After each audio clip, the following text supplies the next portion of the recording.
ఓం శ్రీ మాత్రే నమః.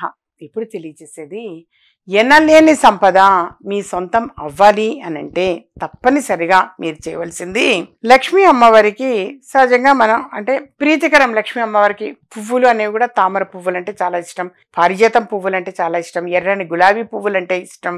అలా రకరకాల పువ్వులు, అందులో తామర పువ్వులు విశేషము, పారిజాతం పువ్వులు విశేషము, అలాగే శంఖం పువ్వులు అని చెప్పేసి కూడా పూస్తాయి. వాటిలో తెలుపు రంగు శంఖం పువ్వులు, ఆ పువ్వులు సరే వీటితోటి అమ్మవారికి అర్చన అనేది చేయండి. చక్కగా లక్ష్మీ అష్టోత్తర శతనామావళి చదవండి, ఈ పువ్వులు సమర్పించండి అమ్మవారికి. అలా అమ్మవారిని మనం పూజించిన తర్వాత మీరు చేయవలసింది అనంటే పరమాన్నము, క్షీరాన్నము అనేది చేసి నైవేద్యం పెట్టండి.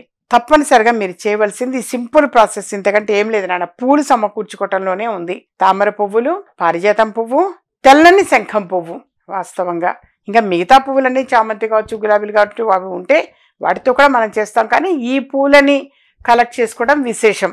వీటితోటి తప్పనిసరిగా అమ్మవారికి ఇష్టమైనవిగా వీటితోటి పూజ అనేటువంటిది చెయ్యండి నాన్న. ప్రతిరోజు చేయవచ్చు, కనీసం శుక్రవారం నాడు ఆ విధంగా చేయడం చాలా చాలా మంచిది. అలాగే విజయ మార్గం మాల అని చెప్పేసి ఎప్పుడూ తెలియచేస్తూ ఉంటాను. ఆర్థికంగా కలిసి రావాలి అనన్నా, మంచి ఉద్యోగం పొందాలన్నా, అతి త్వరగా వివాహం జరగాలన్నా, సొంత ఇల్లు ఆ కళ నెరవేరాలి అనన్నా తప్పనిసరిగా విజయ మార్గం మాల అని చెప్పేసి అందజేస్తుంటాను. అది కలెక్ట్ చేసుకోండి అమ్మా.